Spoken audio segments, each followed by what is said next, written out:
Welcome to episode 13 of the MJ Sports Podcast. My name is Mark and I'm joined by Jonas, and this is your week of sports and review. Sports, sports, sports, sports, sports, sports, sports, sports, sports, sports, sports, sports, woo! And we are back.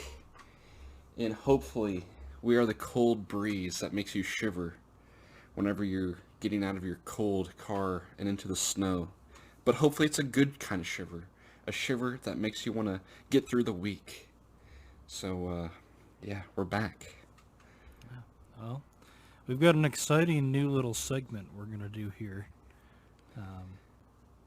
called You're Fired. You're fired! That's right. That's right. No one says it better. That's right. But basically, we're going to go through the line of coaches with losing records. And we're going to talk about which ones we think deserve to lose their jobs and if any of them deserve to keep their jobs. So I guess we're going to start off with somebody that I've talked about a couple times this season with Anthony Lynn with the Chargers. Personally, I think he's fired. Yeah, this one, I don't know. I feel like we kind of talked about it a little bit last week. Yeah, I don't know. I feel like it's trending towards that direction, but even in games they win, he seems to make horrible decisions. They couldn't even kick field goal at the end of the first half. I don't know if you saw that. Yep, I did see that. Yeah, he's got horrible clock management all around too. I mean, I think, again, like we talked about, the Chargers, this does not need to be a long rebuild or anything. They've got plenty of talented players already in place. They just need new coaching. So Yeah, like a completely new coaching staff. Fire Anthony, just fire everybody. Offensive coordinator, defensive coordinator, the medical staff, especially the medical staff after what they did to my man Tyrod Taylor. But, just fresh start. That's what they got to do. Let's move on to the next one. Go ahead. I think it's safe to say that Anthony Lynn. You're fired! Okay, well, I think we're going to be playing that same thing here with our next candidate, Maybe Gase. a lot more than that. Adam Gase, who might possibly be the worst head coach to have ever held that title. There's no need for explanation here. Yeah, I'll just play some good old Trump. Pile of garbage.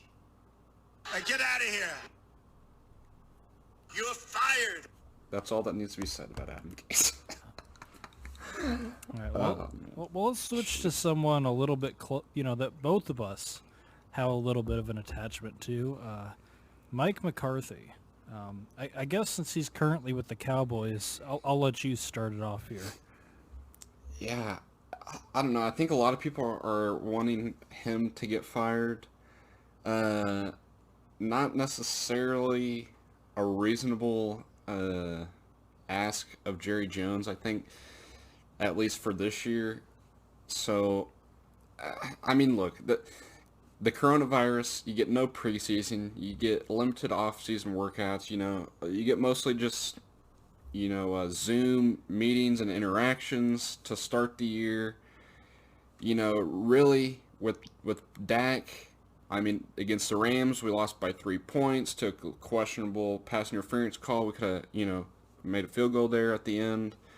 Obviously, the Falcons kind of gave us the game, but a win's a win there. And then, I mean, a lot of the games that we have played with Dak, they were close. We were in the game. I mean, we were 2-3 with Dak, so nothing to be ashamed about, really. I mean, and then, Andy Dalton comes in, has a rough couple first games, maybe he doesn't understand the system, and I think it's clear that the entire team, especially the defense, hasn't understood the scheme, what's supposed to be going on. Now, I wouldn't necessarily mind if Mike Nolan got fired and replaced. I wouldn't mind that because I don't know. I don't think he's necessarily the answer, and I wouldn't mind if Kellen Moore got fired. I mean, 2 years with Kellen Moore, we have all these weapons, and the offense has, I know Dak's put up a lot of numbers, but most of that's been kind of garbage time.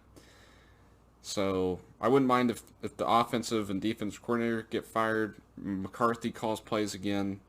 Um, but yeah, I think it's unfair to judge. I think there's been several games this year, like against the Steelers, where if we would have had Dak, I think we would have won. So it's just unfortunate that we couldn't get a proper gauge because I don't know. Because if he's bad next year, then it was basically a waste of 2 years. I think next year, maybe 1 or 2 more years with McCarthy, with a good off-season work, program, and maybe we're able to turn around. But I wouldn't give him more than 2 more years. I don't know about you. Yeah, I mean, you can't fire Mike McCarthy with all the injuries that the Cowboys have had this season. Like you said, no preseason. And again, a lot of times we don't see like brand new coaches when they're coming to a team. A lot of times you see better results in the second year. Think about the Packers. Even though they were 13-3 last year, it was ugly. Compared to this year, everybody settled into the offense, looks a whole lot better. I think Mike McCarthy's going to take back play calling. He seems to like Kellen Moore. I'm not sure he's actually going to fire him, but I think McCarthy's going to end up taking back the play calling again. And I think McCarthy gets at least another year or two to prove his worth.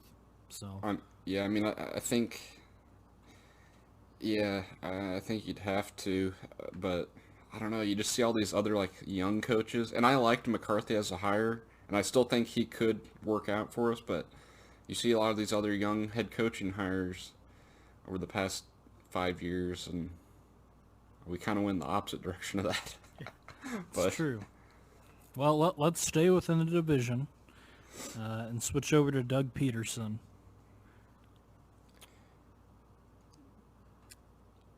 I mean, I'll say I can't tell if it's Doug Peterson, their training program. I mean, they have so many injuries, so many old players.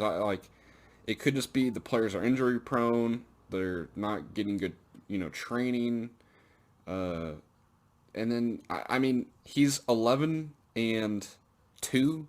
with quarterbacks not named Carson Wentz in like the last 3 years with that start game. So is it Carson Wentz? I don't know. I don't know what it is. Like, I don't know how he gets better play out of arguably worse quarterbacks than Carson Wentz.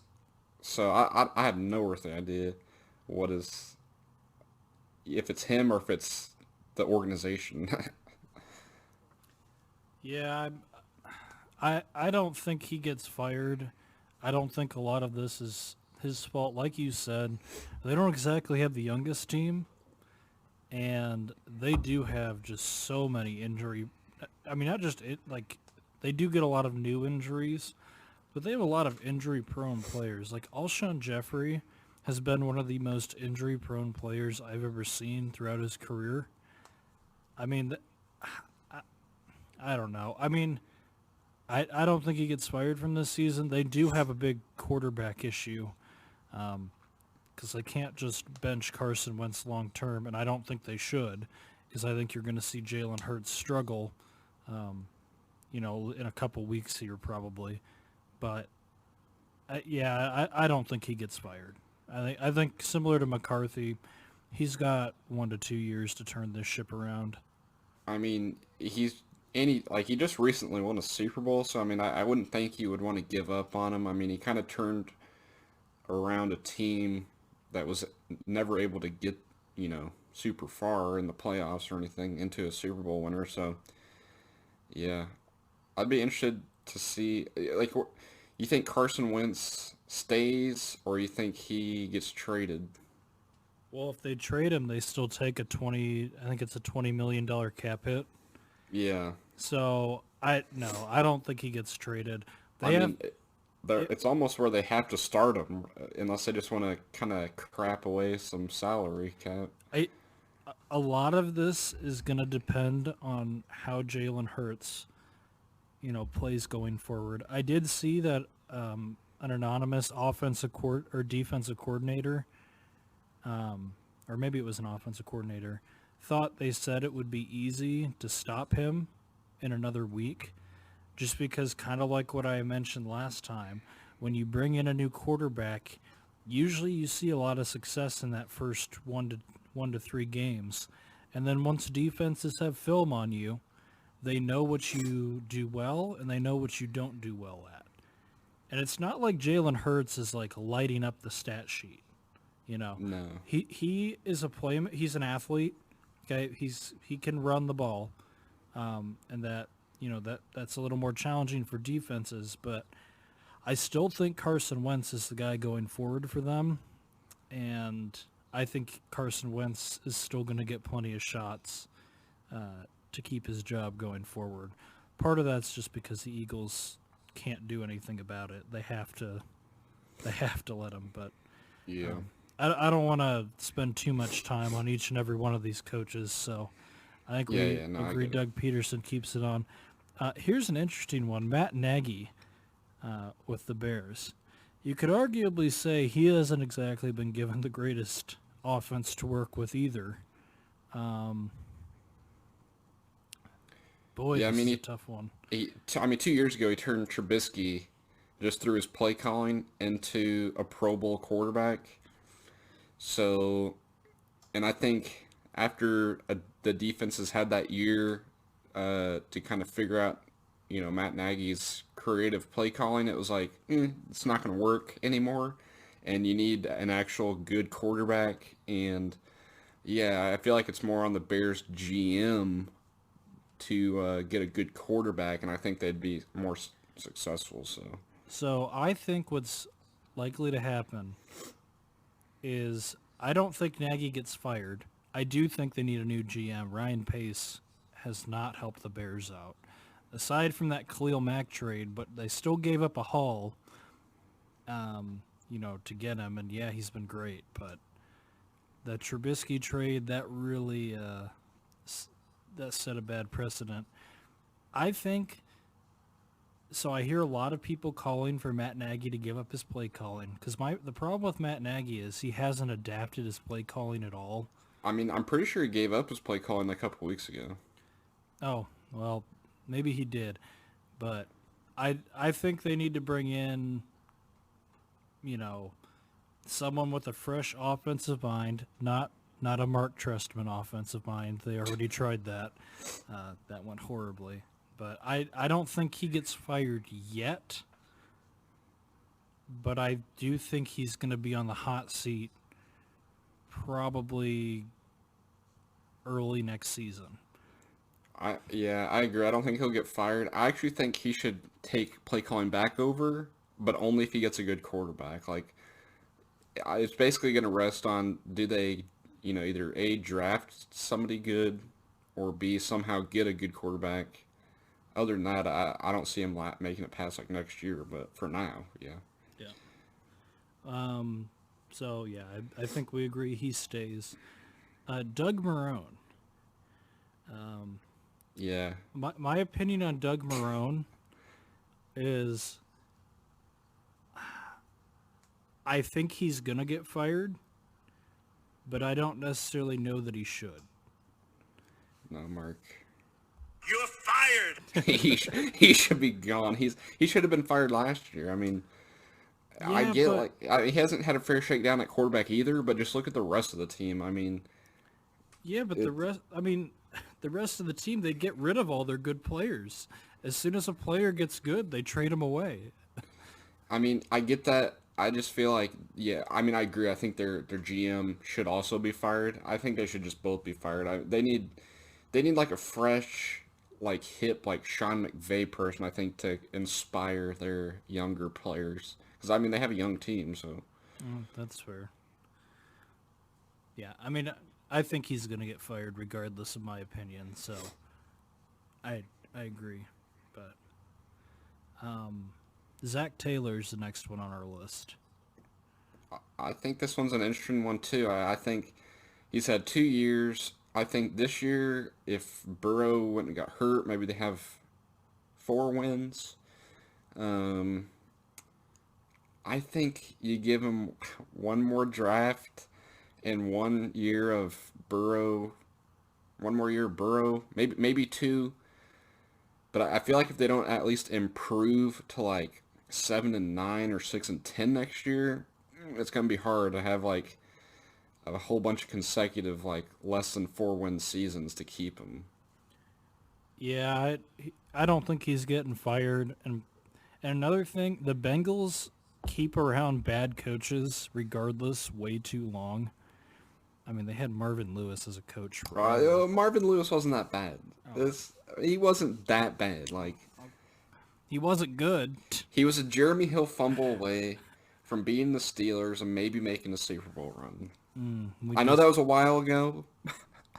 I'm but more so referring to the more recent. Marvin more Lewis. recent. Okay, fine. I'm not exactly talking about the Bengals' good years. So Well, I'm just saying they had some good years with Marvin Lewis, some bad. I'm just saying they have hung on to some questionable coaches in their past. I agree. They are not going to fire Zach Taylor, and you can't really make an argument too when your quarterback goes down. I know it's a second year. Again, another guy, got to give him another 1 to 2 years. But moving to somebody that's been around the league a little bit longer, Vic Fangio, head coach of the Broncos.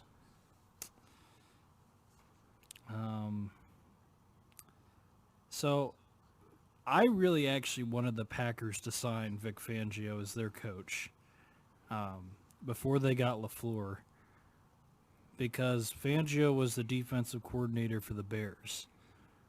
And at the time, I still think we need a better defensive coordinator, but I thought a defensive head coach was the way to go. Denver also has not exactly had the greatest run at quarterback. That's kind of a trend we're seeing here. I mean, Drew Lock kind of shows some... Drew Lock was just a bad pick. Like, I knew as soon as they picked Drew Lock, I was like, why? Yeah. I mean, it's tough. I think he's another guy. I don't think he gets fired at the end of this season. I think he's on the hot seat going into next season, but I don't think it's completely his fault because they're still lacking some personnel. Yeah, I think either this year or next year. Look, honestly, if I was the Broncos, I would not fire him from the organization. I would demote him to defensive coordinator. Get rid of whoever their defensive coordinator is now. Because their defense continues to be good, but their offense, they need an offensive-minded head coach, and just let Vic Fangio be like assistant head coach / defensive coordinator, and just keep doing what he's doing on that side of the ball. But I don't see how he's going to be able to get the offense going in a positive direction. And granted, like you said, Drew Lock, but yeah. John Gruden's our next one. He's not getting fired. Nah, he won't get fired in the entire 10 years of this deal. Yeah, he's got that massive contract, and there's just no way he's getting fired. It doesn't matter if he deserves it or not. No. The Raiders are a tough one because it all depends on how Derek Carr plays. I know. If Derek Carr plays good, like if Derek Carr plays like he did in like 2014, 15, whatever that was, I mean, they could go to the Super Bowl. But if he plays bad like he has against like the Falcons, then they're terrible. They're horrible. And the defense will go from playing great to playing absolutely horrible too. So I do not know. I feel like it's more on the players than really Gruden. I feel like Gruden doesn't really do anything different week in and week out, but I feel like it's mostly on the players for.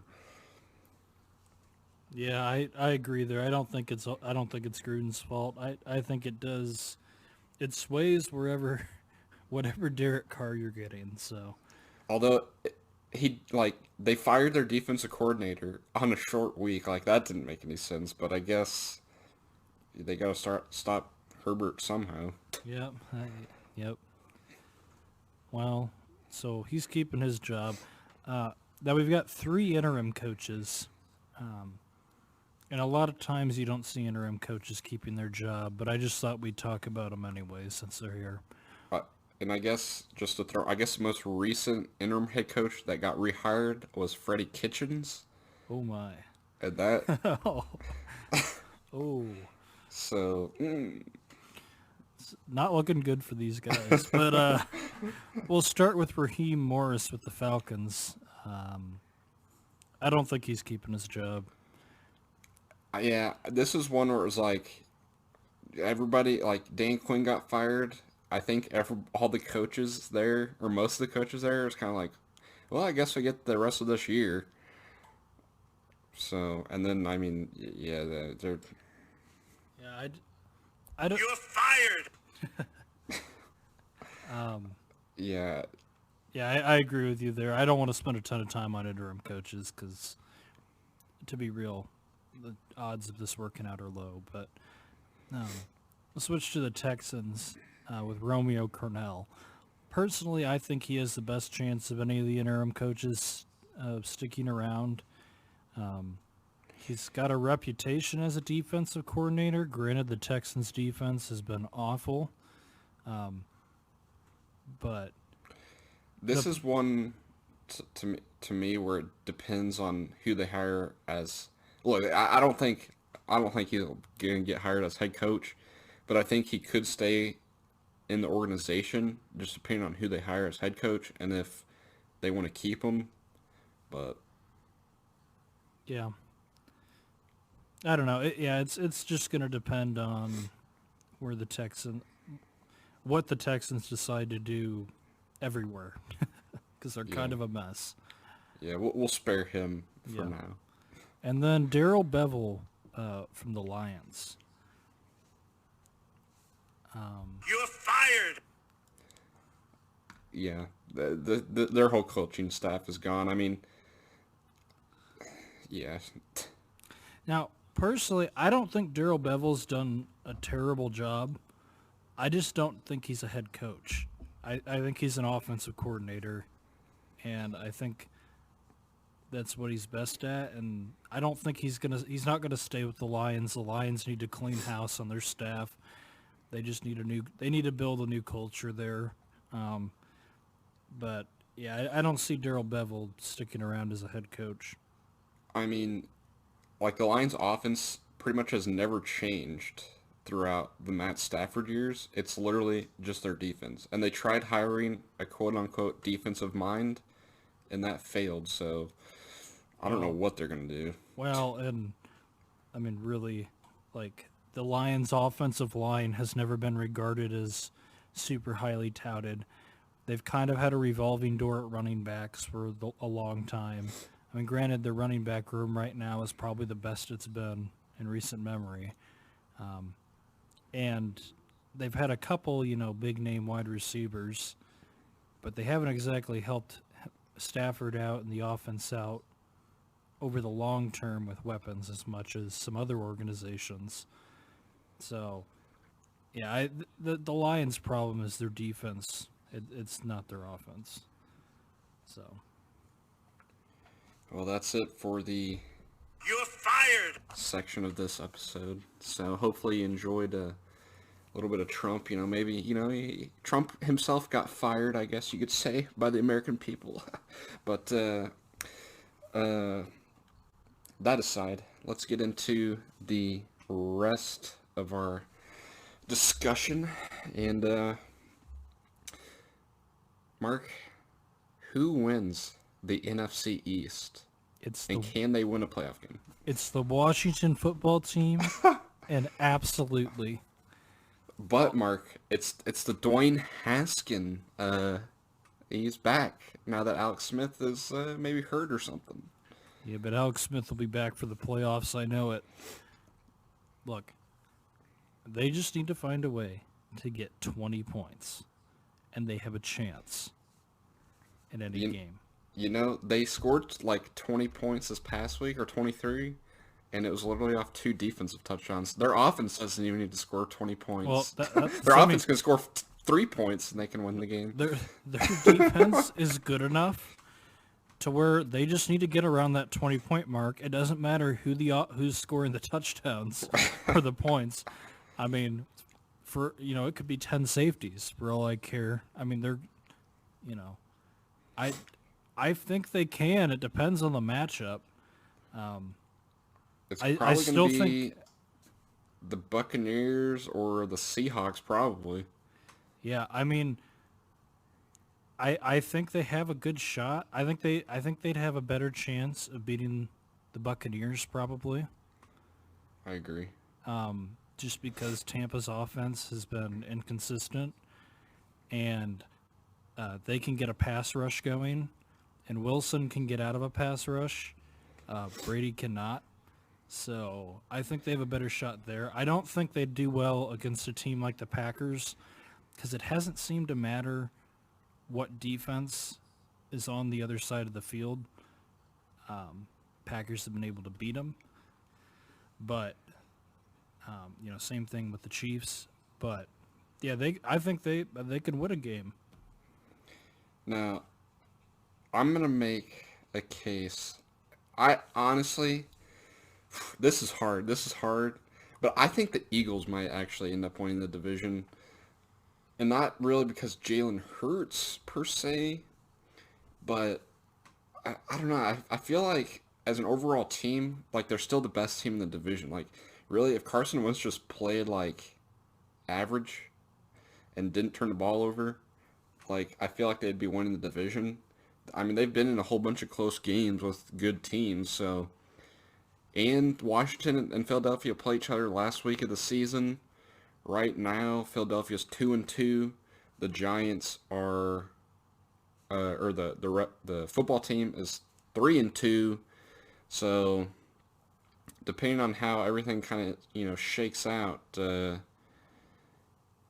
don't know. I feel like the Eagles tie might get them in at like 6-9-1 or something wacky like that. So it's, I don't know.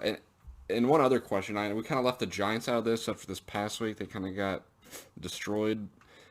But I just want to ask, do you think they should just go with Colt McCoy? Like, moving forward, I mean, Colt McCoy played a good game manager role, didn't turn the ball over, and they beat Seattle. And then against Cardinals, Daniel Jones just turns ball over a lot, and it was an easy loss for them. I mean, to me, I almost think you can go with Colt McCoy if he doesn't turn the ball over, but. Yeah, it's tough. It probably depends on what perspective you're going from. If you're going from a head coaching perspective, honestly, I think the fans, you want Daniel Jones to succeed. I agree. Like, Colt McCoy is not a franchise quarterback. He's kind of more of that journeyman type of thing. But if Colt McCoy is not turning it over right now, it's an interesting decision. I don't think it's going to happen. I did see that Colt McCoy might get another start this week because I think I saw something about Daniel Jones and relating to COVID protocol, or something like that. So I think he might get another chance this week. But I mean, I think if he comes in and they win again this week, and they still have to play the Cowboys again. He's had some success against the Cowboys. The past, the 2 times he's played against us over the past 8 years, he's 1-1. I don't know. I feel like if they want to win the division, because honestly, I know they're second right now, but I don't.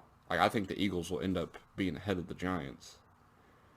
Yeah, I don't know. The Giants looked like they might have a chance a couple weeks ago. They kind of looked like the team in that division, but I feel like it's switched more to Washington and Philadelphia now at this point. And if we're talking between Washington and Philadelphia, I think Washington still has a better chance to actually win the game in the playoff. Yeah. Than Philadelphia, but yeah, I think the Giants are sort of they're kind of getting out of that conversation unless they are able to kind of ramp things up a little bit again. I mean, it's still wide open, I think. I mean, because I think all the teams except for Washington have 2 division games to end the year. So, yeah, it could. I mean, technically, the Cowboys could still win it, but that's highly unlikely. Yeah. But No, that's enough of the NFC East. Let's switch to talking about a good team. The Packers just beat the Lions. They have now taken over the top spot in the NFC because they beat the Saints earlier in the season. So as long as the Packers went out, they're the number 1 seed, which I'm hoping makes for a Super Bowl matchup of Packers and Chiefs. They could the just good old days. They can just call it the State Farm Bowl. But I think that'd be an interesting matchup for sure. But yeah, I mean, I think the Packers right now with the way they're rolling, I think they can win out and take the top seed and keep it. Yeah. Is this almost lining up for another, like, Saints first-round exit? You know, Like- we've had some of those over the years, but this team just feels. I feel a lot better about this team. The defense is still worries me. Our run defense. We've got the Titans coming up. Derrick Henry. Ooh. If you got him in fantasy, you better start him. Not that you wouldn't start him anyways, but you're probably going to have a good week from him, because boy, he's probably going to shred our defense. But I mean, the offense seems like it can pretty much score at will right now. I mean, as long as everybody stays healthy. So I don't feel like we're in. I don't know.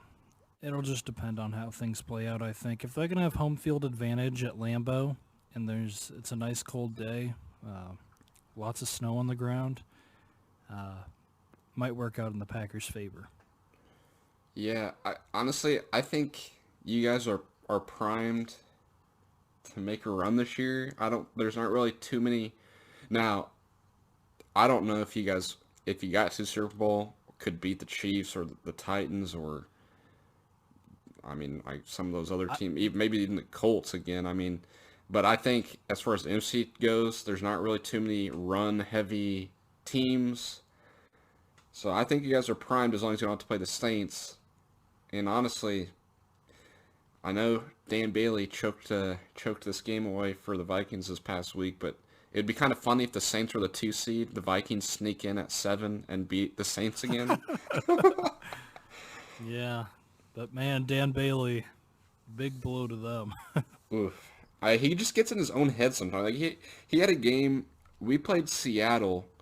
It was Dak's second season as a quarterback. We played Seattle like the second or third to last game of the season, and we finished 9-7. If we would have won that game, we would have been in the playoffs. But Dane Bailey missed like 3 field goals in that game. Once he misses one, like it seems like he just goes downhill. Like, Well, Pat McAfee talked about it, and because he's in the room with kickers throughout his career. And granted, he kicked.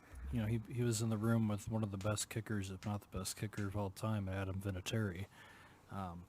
But he talked about how, I mean, yeah, with kickers, it's just a completely mental game. I mean, you can kick the ball fine, but and have the good form and everything. But if you get into your head, I mean, it eats a lot of guys up more than others sometimes. Like, Mason Crosby hasn't had to deal with that much his career. He had his one bad game in Detroit where the Packers almost cut him, where he missed, I believe, 5 field goals a couple of years ago.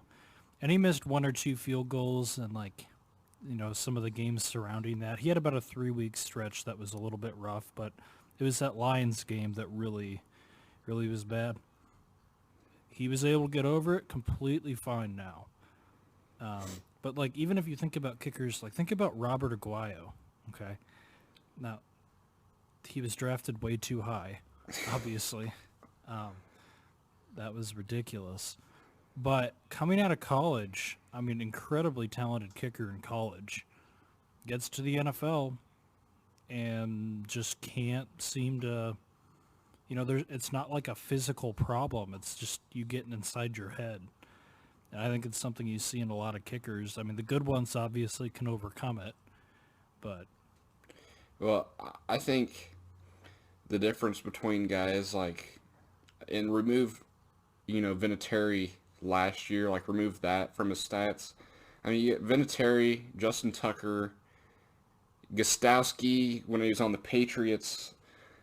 I mean, it's almost like they missed so few times that it was like they couldn't really get in their heads. It was like, you can't be perfect, It's like, so, I don't know. I just think some of these, like, really, like, just phenomenal kickers, they just miss so few times. It's really hard for them to really even get in their own head almost. yeah, but Justin Tucker did miss, I believe it was like a 45-yarder, I know. like 2 weeks ago or something. Against Cowboys. Yeah, and I mean, but he's moved on from that. Like, Yeah. I mean, Well, if you're Justin Tucker, missing a 45-yarder is like missing a 10-yard field goal.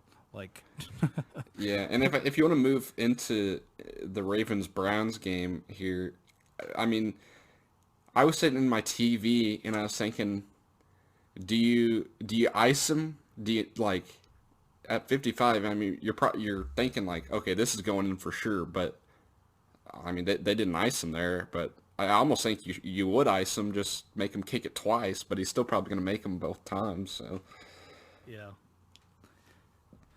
But that's enough kicker talk, I think. I mean, tough game, Dan Bailey, and sorry Vikings, but that one hurt.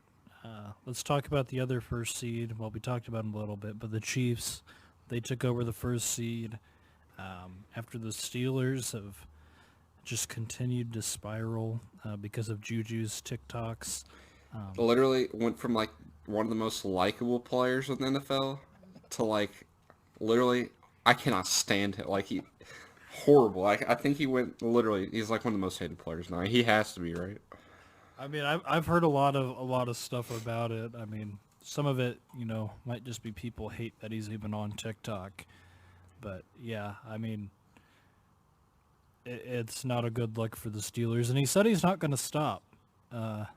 Which, I mean, if you're losing games, I don't know if I'd be doing that. But Well, I mean, and he's played like pretty well, but I mean, you kind of went from Antonio Brown to now Juju, who is like not quite as much of a clown as Antonio Brown was, but he's also not putting up as great a stats. So it's, I mean, A, it's TikTok. B, it's TikTok on the other team's logos. And C, it's TikToks after losing games. Like, I don't know. It just, as a football fan, and as probably most football fans, they don't understand TikTok. They don't understand, like, why he's doing it. I mean, I don't even understand why he's doing it. It just looks like a fool out there. I mean, trying to have energy. I mean, Jamal Williams is always out there dancing during the games, but I mean, he's not doing TikToks. He's just out there doing it because he likes to dance. But I mean, I don't mind getting like hype and dancing, but it just seems like it seems like so staged. yeah, I mean, when you're recording it for content, I get it. Yeah, but Because I mean, a lot of time, like, because I mean, he's got to be thinking like, right, like, I mean, I'm gonna get like, I'm recording this, I'm gonna get a lot of views on this. People love me. Versus maybe Jamal Adams going out there and dancing. He's just trying to get hype, trying to get his mind prepared for the game. I would think recording the TikTok would kind of take your mind off the game. I think like as a team, if I was a teammate of his, I would just like, I don't know, I'd just yell at him like, dude, like quit playing around. Let's just play football. Like you can do this in the off season. yeah, but Yeah, Chiefs. they're gonna go to the Super Bowl. Yeah, there's no question about that at this point, unless Patty Mahomes gets hurt. But I'm still convinced he could still be out there playing with one leg. So, but enough of that. NFL fans were treated to quite a good game between the Ravens and the Browns this week. Did you watch that game? I did. Yeah, it was quite a game. One of the better games of the season for sure, I'd say. Oh yeah. If you like offense, if you like defense, there basically was none. That's true. But unless you like seeing Tracy McSorley go out there and not do anything, but I was thinking, Marquise Brown dropped a pass on 3rd and 6 on his first drive. I forgot about that. They could have got a first down, and the only reason that second drive kept going is because he threw a pass to, I think, to Willie Snead on like 3rd and 9. And he threw it before Snead even turned around, so I was like, wow, that's a pretty good throw for this guy. I mean, and then obviously, that ends up leading to the 4th and 5, touchdown. But I don't know, because I was thinking, I was like, man, if he doesn't make that throw, the Browns probably go and score again up by 2 touchdowns. I think it's quite possible he has a better arm than Lamar Jackson. I mean, honestly, speaking of Lamar, is this the Lamar poop game that brings the Ravens back into the playoffs? It was cramps. No, I believe it was Paul. He was in Paul there. Pierce. He was in there for such a long time for that. He was constipated. Okay. Yeah, I'm gonna trust him on this one, and I guess we'll have to wait 20 years when he's talking about it in an interview after the thought about what really happened. But here's my thing. I feel like it probably was cramps, because I feel like Lamar is like self-aware enough that he came back and won, that if he was taking a dump, he would just say it after the game. He was like, yeah, I just had to go real bad, Luckily we still won though. I feel like he's self-aware enough to just come out and say it, one way or the other. But still, it was pretty funny. It was pretty funny. yeah, I agree. It was a good game. Fun watching. I mean, Baker, I don't know. It looks like Baker maybe is good enough to be a quarterback for long term. Baker has definitely improved his stock quite a bit over the second half of the season. If he can keep playing like this, Browns are fine. Yeah. I mean, this is the Baker that they need to actually show up consistently, and he's done that in the second half of the season. So I don't know if maybe he just needed a little bit of a wake-up call or what the deal is, but he's playing good football right now. So Yeah. but let's talk about who the MVP is. Baker's not in that discussion right now. I think right now it's a two-man race between Rodgers and Mahomes. Yeah. I'm interested to hear who your MVP is. This is tough. If you had asked me before this week, Mahomes. But Mahomes threw 3 picks, and that was pretty much the only reason that I think people were really considering him.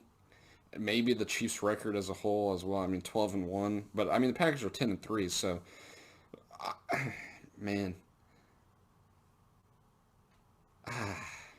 this is hard. I feel like by a smidge. I feel like Mahomes needs to have one more kind of, type game. Oh man, this is tough. I think it's honestly for me, it's like a dead tie right now. I feel like it's gonna depend on who makes more mistakes down the stretch. I think. Oh man, I feel like right now I feel like Rodgers probably deserves it, but I think Mahomes is gonna have the edge on the people voting. So, it's called the most valuable player. So, The way I'm looking at this, That means nothing, Mark. I know. That means absolutely but nothing. I asked who your MVP is. It's a tie. So look, you take Rodgers away from the Packers and Mahomes away from the Chiefs. The Chiefs are still a better team than the Packers. I'd argue by quite a bit, because we've seen over the years what not having Rodgers does to the Packers, and it is not pretty. It's quite terrible, actually. So, I mean, yeah, I get what you're saying. It is pretty much a dead tie right now. I mean, it definitely, I'd say Mahomes probably had the edge before this week, but those 3 interceptions, that is going to make a difference in the end game when it comes to them looking at stats. It is tough. I think as long as Rodgers continues to play well, I still think Rodgers has a slight edge, in my opinion, but I just think if both teams went out, they're gonna look like they're gonna be like, oh, this is really hard, and then they're gonna go, Chiefs are 15-1, and then they're gonna be like, Mahomes, I guess. That totally could happen. Honestly, Honestly, I think if the Chiefs lose a game somehow, in Mahomes, I don't know. It almost might come down to who has fewer interceptions, too. Yeah, I mean, Rodgers has pretty much got a slight edge in every category except yards. But I mean, again, even then, the edge is relatively small. So Yeah. I mean, honestly, it's not a bad decision either way. Like, Rodgers and Mahomes are both playing good seasons. I think it's still more impressive that Rodgers is doing this at age 37. Yeah. That's something a lot of people are bringing up as well. But I'm not going to be mad if Mahomes wins it because he's having a heck of a year too. But Yeah. And like I said, I think Rodgers deserves it, but I think the people voting just like Mahomes better. I don't know. But well, Mark, I tallied up our records, and you are going to have to make an impressive run here in these last three weeks of picking games, because right now my record is 127, 60, and 1, which comes out to a 70%, I guess, win percentage. And then Mark, you have a 115, 72, and 1, which is 61%. Now, both of these are both impressive records, I would say. But you do have 12. You're 12 games behind me with 3 weeks to go. So that means you have to gain at least 4 a week here to make it a tie. No, I'm gaining all of them in 1 week. This past week killed you because we picked 3 different games, and I got all 3 of them right. I'm going to tell you, I'm going to do a build strategy right now. Unless it's the Chiefs or the Packers, I'm probably going to pick against you in every game. So, unless it's just a ridiculous matchup. Like, I'm not going to pick the Jets. But I will be picking against you for any reasonable... Like, if there's just any chance, realistic chance, I'm picking against you. So, I'm just going to let you go first on all of these. This is just... I picked the Raiders. Raiders over the Chargers. I'm picking the Chargers because... Moving on. Because why not? Yeah, like I said, I guess part of the fun here could be me trying to come up with a reason why to pick them. Anthony Lynn doesn't want to get fired. Bam.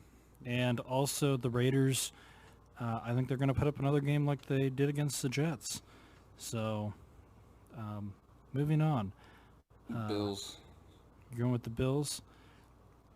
I would normally pick the Bills, but I'm just feeling really good about the football I'm seeing coming out of Denver right now. Okay. I feel like they're playing winning football right now. I'm picking the Packers here. We both are. It's because they're the Packers. Moving on. 49ers, Cowboys. Mark, who would you pick here? I honestly don't know. This is Like, I don't want to give you a freebie on my Cowboys here. this could be a total toss-up. To be honest, I'm just gonna let you pick first because I know who I'm picking, Mark. I'm not gonna change my pick. I just want to let you pick this one first. I honestly I'm gonna go 49ers. I was gonna go with the Cowboys. Wow. Just cause why not? I mean, you might as well. I know I have the advantage. I mean, this is still a toss-up. Like, this could go either way. But Seahawks at Washington. Who you got?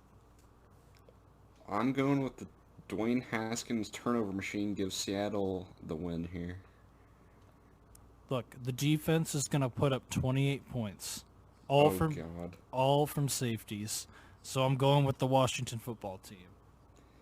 I like how they still get to 28, like not even a wacky number. Yeah, this is gonna 27 points, all on safeties. You figure that out, but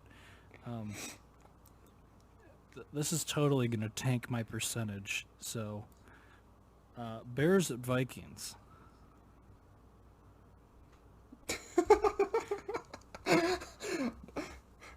Oh man, this is hard. This one's actually kind of difficult, I feel like.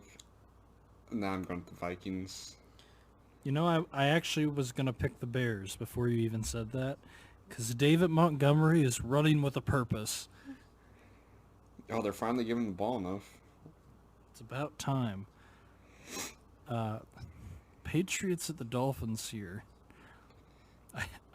I know you've picked the Dolphins quite a bit this season, and I know how much you love the Patriots, so I'm assuming you're taking the Dolphins. Actually, Mark, Bill Belichick destroys rookie quarterbacks. And unless Ryan Fitzpatrick comes into the game, the Patriots are going to win this one. Wow. You just gave me a free win. Thank you very much.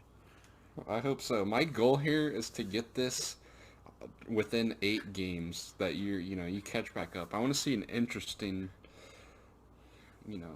final couple. I'm putting $100 on every game this week. Oh God. On what the team I'm picking, but Jaguars at Ravens. Okay.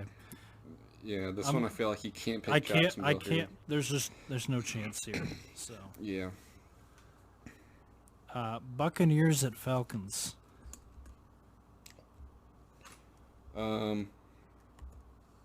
Yeah, Buccaneers. I'm going with the Falcons. Oh my gosh. Well, good luck on that. Falcons still look like they're falling apart. Look, I just think that it's going to be a bad day for Tom Brady. That Falcons defense is finally going to show up. It's been absent the last 2 years, but it's going to finally show up. I'll pick the Titans. I don't know how you're going to pick the Lions, but if you do, be my guest. The Lions have the 32nd ranked running defense, so I can't reasonably pick the Lions here. Just because I'm pretty sure Ryan Tannehill would only have to throw like 10 passes for them to win this against their defense. Texans at Colts. Oh man. I'm going to go with the Colts in this one, although I think the Texans could win. I just think the Colts know they need to keep pace with the Titans here. So. You know, I actually don't feel like the Texans have much of a chance in this game. So I'm going to pick the Colts too. I mean, technically, you've done enough if you get the games, that you've picked opposite right so far, so. Yeah, I mean, there's a couple here that I'm going to have to agree with you on continuing anyways, but Eagles at Cardinals. I'm going to go with the Cardinals, even though I think, and I know I said I think the Eagles can win the division, but I think that's going to be more on Washington losing out and the Eagles winning their last 2 division games to be 6-9-1. So Cardinals. Yeah. Also going with the Cardinals here. Same reason. Also, yeah, Rams beat the Jets, no need. Chiefs beat the Saints, no need. I'm assuming you're picking the Chiefs here. I don't see Taysom Hill beating the Chiefs. Yeah. Browns at Giants. The Browns. Yeah. Steelers. Well, Yeah. I have a chance here to make up a lot of ground. But Yeah, you picked 1, 2, 3, 4, 5, 6, 7 different. So you need to get at least like 5 of those right to gain at least 3 back here. maybe we'll get a couple ties on there. Well, that does it for the NFL. You want to move into the old college realm here? You betcha. I know it's not the first thing we have listed, but I've just got to say it first. I'm moving to basketball. Rutgers basketball is ranked. Like, how impressive is that? It is. It is impressive. They haven't lost a game this year. They are ranked higher than Duke. I mean, that Shocking. just shows you the type of recruiting they do in Rutgers. It does. I mean, think about all the NBA greats that have come out of Rutgers. We're not going to list them, just think about them. But Yeah, yeah. I just thought that deserved to go first. So that also, You're right. It did. yeah. And honestly, I don't know if there's anything else in college basketball that you have. I mean, Nope, It's I still can't think slow. of anything. well, I guess that moves us to championship weekend here in college football.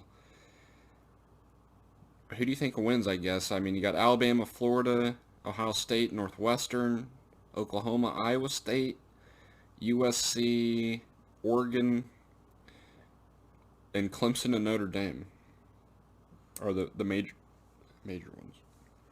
All right, I can't remember all of those, but we got Bama winning. I got Bama winning. Ohio State winning. Yep. I'm gonna say Clemson beats Notre Dame. I'd agree. What were Oklahoma, Iowa State. Who do you got there? Battle of the two. Iowa lost State teams. always beats you guys. But they already beat us once this year. Do they do it twice? They're doubling down. Yes. Oh. Yes, they do. Oh, that means Mark. I agree. They're doubling down, and we don't lose to them next year. Exactly. Woo! And next year's your guys' chance. Yes. To lose to Alabama again. Don't do it to me, Mark. And then you got USC and Oregon. And USC is like literally the only ranked Pac-12 team that I can even think of. So Yeah. I would assume they win. I'm And Mark, going that with brings me. Both USC and Ohio State are 5-0. And both only have one other win against teams with a winning record. Why is Ohio State ranked number 4 and USC is ranked 13? bureaucracy. Oh, the B word. There's more money that comes with Ohio State's name. So To think only 10 years ago, USC had the honor of being the team that No. everyone decided to pick. I know, but they're going to pick Ohio State. So I'm just hoping Northwestern can pull something off. Now, if USC... I just want to play through some scenarios here because, I think it's probably going to be the current 4 that do get in. But we can dream of some wild scenarios here. If USC wins the Pac-12 6-0, Ohio State loses to Northwestern, is USC ahead? Do they jump from 13 to 4 and they get ahead of Texas A&M, Florida, Ohio State, Iowa State, Oklahoma? Like, can they jump that far? No, I think Cincinnati gets in that scenario. Well, and here's another thing. Like, A&M is playing Tennessee this weekend as a makeup game. You think Cincinnati would get in above A&M if Ohio State lost? Or Georgia, for that matter? Or Iowa State? if they win? That's tough. I mean, those are all bigger name. I honestly don't know. I don't see Cincinnati getting in. The only way I see Cincinnati getting in is if Ohio State loses, Texas A&M loses, Florida loses. Georgia doesn't play, so I think they could jump Georgia. And I think Iowa State would have to lose to Oklahoma. I don't think there's any way Oklahoma can get in. Really, I don't think there's any way Cincinnati gets in, to be honest. I don't think there's any way Florida even beats Alabama. But if Florida beats Alabama, do they jump Ohio State at 6-0 like Florida and, you'd have 2 one-loss SEC teams. Yeah, I mean, that's tough. I would hope Florida would be able to jump them. But, yeah, that's tough. At that point, I think they would. Yeah. I think Florida would get in. Florida has 2 losses. Actually, never mind. There's no way. I forgot Florida lost to LSU this past week. There's no way 2 losses. Yeah, because of a thrown shoe. Yeah. Forget that. I think 1 loss they get in, but yeah, if Alabama loses, I think they're still in. If Clemson loses to Notre Dame again, 2 losses to Notre Dame, do they still get in over potentially Iowa State? Or Cincinnati, really? I mean... If Clemson loses? If Clemson loses, can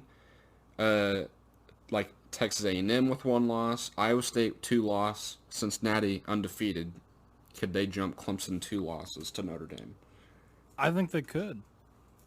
Potentially. I agree. I think this would be another scenario kind of where like Alabama beat Georgia a couple years ago in the SEC, and they were like, oh, put Georgia in still. At that point, I would think Notre Dame would probably be number 1. Oh, no, yep, Notre Dame would probably be number 2. Well, I don't know. They might jump Notre Dame up to number 1. But I don't think people would want to see Notre Dame and Clemson for a 3rd time, especially if they beat Clemson with Trevor Lawrence. So no, I agree. I would think somebody would surely jump them there. Honestly, I think that's... Yeah, I feel like that's about all the scenarios, really. I mean, yeah, I don't unless they somehow go to an 8-team playoff, in the next month. Something major happens. But, yeah, scenarios aside, I think it's probably still going to be the same 4 teams that we have now. Yep, I agree. But we can hope. We can hope Ohio State loses. I can dream. Put Northwestern in at that point. Do it. I'm hoping that somehow everybody loses and Oklahoma gets in somehow.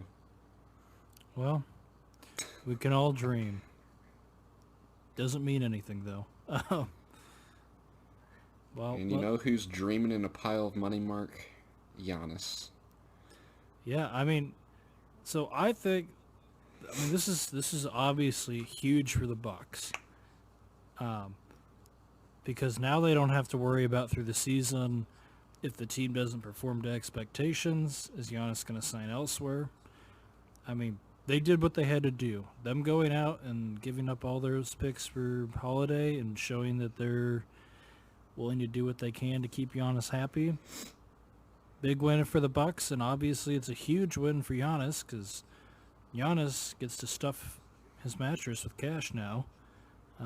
5 years, $228 million. Also means he gets to be another face. I mean, he's, you go to a bigger market, bigger city. I mean, obviously you get a ton of press, but Giannis pretty much gets to be the face of Wisconsin, right up there on Mount Rushmore with Aaron Rodgers and Christian Yelich. So, not a bad place to be. But, I mean, I think it's obviously a huge win for both sides. Although, Mark, I think this condemns the Milwaukee fans to 5 more years of not winning an NBA title. Well, and Giannis is not. He doesn't have a jump shot until he can actually shoot the ball without look like he's having a stroke when he does it. They're not gonna make it to the finals or win. They'll get beat by the Heat every year. well, and this, looking at their core, they do not have a young team. Like, they don't. They're trotting out Brook Lopez. Yeah, and because they gave up all those picks, they don't exactly have great trade capital either. Like, none of the players they currently have are exactly going to fetch them like a huge reward in a trade or anything like that. So they're kind of stuck with what they've got right now, and they've got to hope that that's enough. But I mean, they're still going to be one of the best teams in the East every year. But yeah, I mean, once they have to start playing, if they get to the finals, they're going to lose to whoever's better and whoever is there in the West. And, a team like the Heat or another team in the East could beat them late in the playoffs. I totally agree. I mean, all it takes is one good defensive player from the other team, and you've stopped Milwaukee completely. So. Yeah. But, hey, I mean, Milwaukee doesn't exactly get the chance at a ton of high-profile players. So... Oh yeah, they need this, but it'll be. I mean, I think like as a fan, you'd rather see them get the number 1 seed, number 2 seed, and make it second, third round of the playoffs every year instead of not making the playoffs. So yeah. Well, speaking of the Bucks, James Harden's back from the club, and he's looking a little bit flabby, but the Bucks are a team on his list, on his trade list. So, I mean, do you think... I don't think they could squeeze out the cap to get him, but... Yeah, I mean, do you think Harden ends up staying with Houston? It kind of looks like it to me. Yeah, Houston has pretty much said that they're not going to, like, rush anything, and even if Harden does want to be traded, that doesn't mean they're going to trade him. So, I don't think he gets traded. I mean... Unless the Rockets are doing really poorly, maybe you see a deadline push from a team, but you're not going to see him get traded, especially if the Rockets are playing any good this year. I mean, yeah, they wouldn't trade him after they get John Wall and sign DeMarcus Cousins. Like, they're not going to trade him right away. To me, they need to treat him like Dennis Rodman whenever he was on the Bulls. Like, just let him kind of do whatever, and as long as he plays good, just... turn a blind eye, I guess. Yeah, I think that's kind of what they need to do. I agree. And, I mean, they did offer him like that, $50 million a year contract or whatever. So, I mean, maybe if they can... And honestly, I think Harden, if the Rockets are playing well, he's going to be fine. Like, he'll suck it up. He'll stop complaining. And that's when they need to make the push to get him re-signed, I think. Yeah, he just needs to get the bad taste of Russell Westbrook out of his mouth. Yep. But, well, did you have anything else in the NBA? No, I mean, it starts in 6 days. Yeah, I mean, it's hard to believe.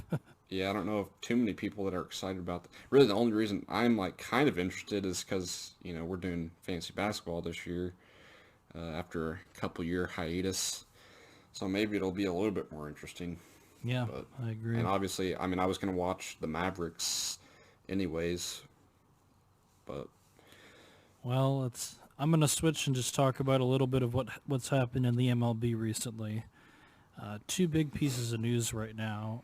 Today, the news broke that the MLB is essentially adding the Negro Leagues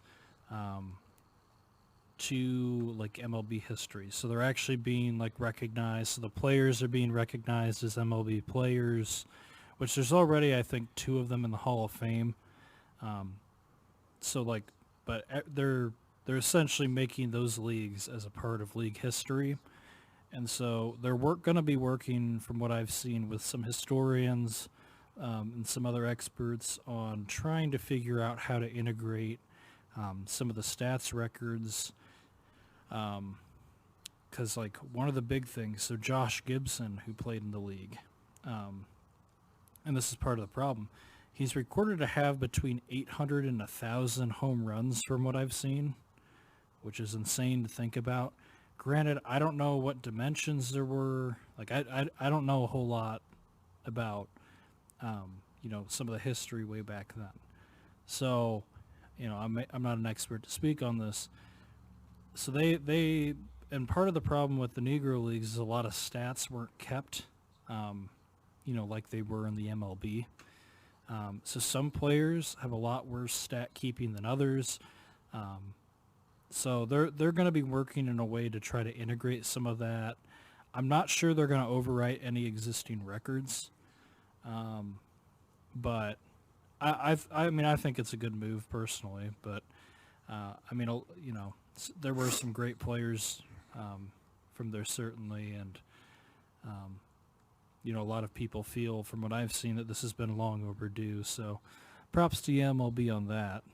And then the other big piece of news, sounds right now that owners and GMs, other front office executives, would prefer a 120-game season that starts in May.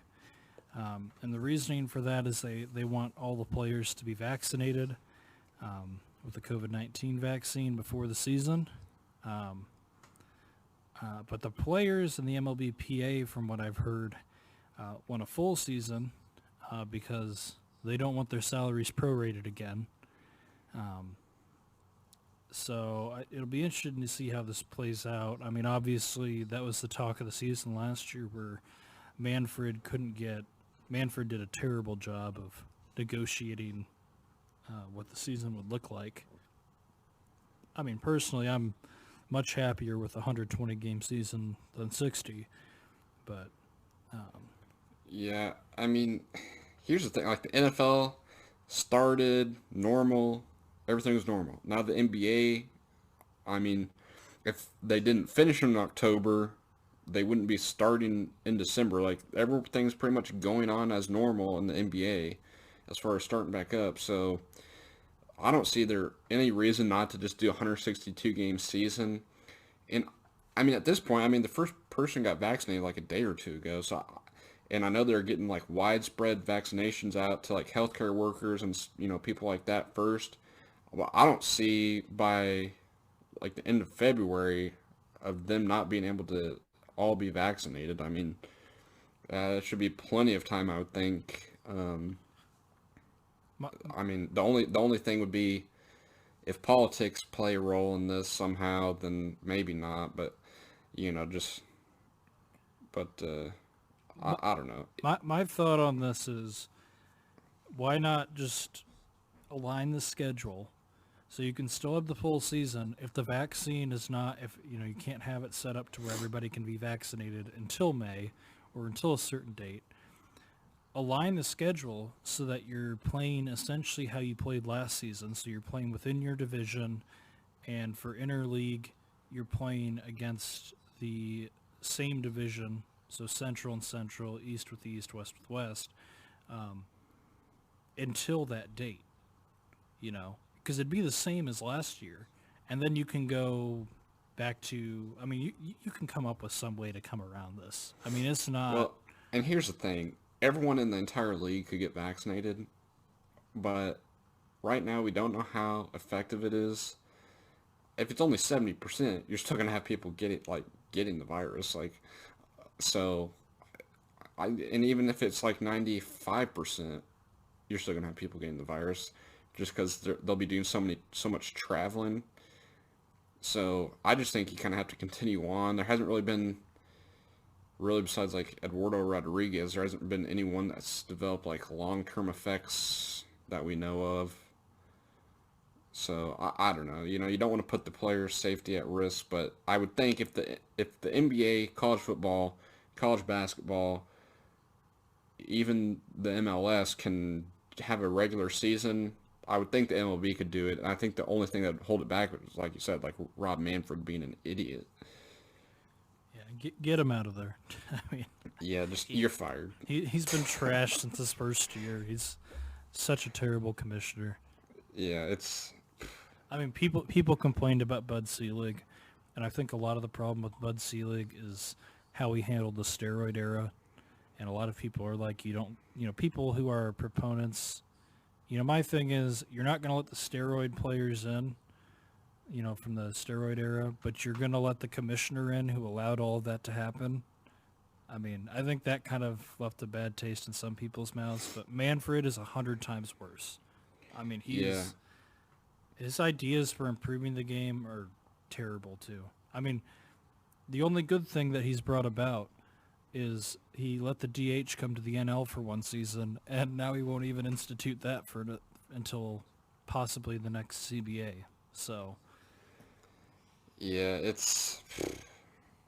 I just don't... This is why I think the MLB has a hard time getting new fans. Like, I think they're always going to have the fans that they have, but getting new fans has just seemed like impossible with Rob Manfred being the commissioner. Well, we don't care about Rob Manfred, but there's also some sports we don't care about. I could let you get into that a little bit more. Yeah, so, honestly, there's not really, I know the last couple weeks we talked a little bit about boxing and the Paul brothers being a bunch of morons. But the only thing, tennis, it's the sport that never sleeps pretty much, besides in the month of December. Other than that, they're always playing. And the Australian Open in Australia, obviously, where it's not winter and it's actually, warm outside. It usually starts January, like 21st-ish, kind of that second, third week in January. They are pushing it back to a February 8th start date. And I know Australia has pretty much lifted all quarantine orders, so I think they're living life normal there again, or at least, kind of starting on that track. Obviously helps they don't have, too many people that live there.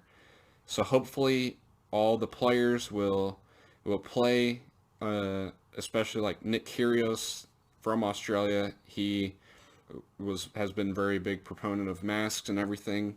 So he hasn't wanted to play in the U.S. or French Open that happened this past year. So it would be nice to see him out there again in his home country. But the big news is that Federer came out a day or two ago and said he is unsure if his knee is going to be 100% ready to play, even with the delayed start. And that is not something you wanted to hear if you're a Federer fan, because you're assuming this is his last year. And you'd really like to see him play in all four majors to try to, maybe get that last one. And, yes, he's unsure. But obviously, if he doesn't want to play, his best chance of winning would be at the Wimbledon. So, if he doesn't feel ready, I feel like he would give it all in May, whenever the Wimbledon happens. So... yeah, that's really the big news, and I think like Djokovic and Nadal both said they'd be playing. So, like I said, I think most players are going to be ready to go, ready to play again. And Mark, I'm going to toss it over to you for the end of an era. Well, the MLS is officially over. The Columbus Crew beat Seattle. Congrats to Columbus. Wow. They beat amazing season. They beat him 3-0. Now, this is what astounds me. I mean, the ratings for this were insane. Okay. How many people... Insanely high? Oh, yeah. Just insanely high. There was an average of 1 million viewers. Oh, my Lord. They hit the million mark. Which is improved over last year, which apparently last year there was an average of 823,000. So they're going up about 200,000. I mean, you're improving MLS. Hey, good for the state of Ohio for winning a championship. Yes. I guess that's their one consolation prize. It's the MLS, but they win. They won something. They did. Congratulations. Well, that pretty much wraps up the sports. But this has been episode 13 of the MJ Sports Podcast. Thank you for listening, and we'll be back next week.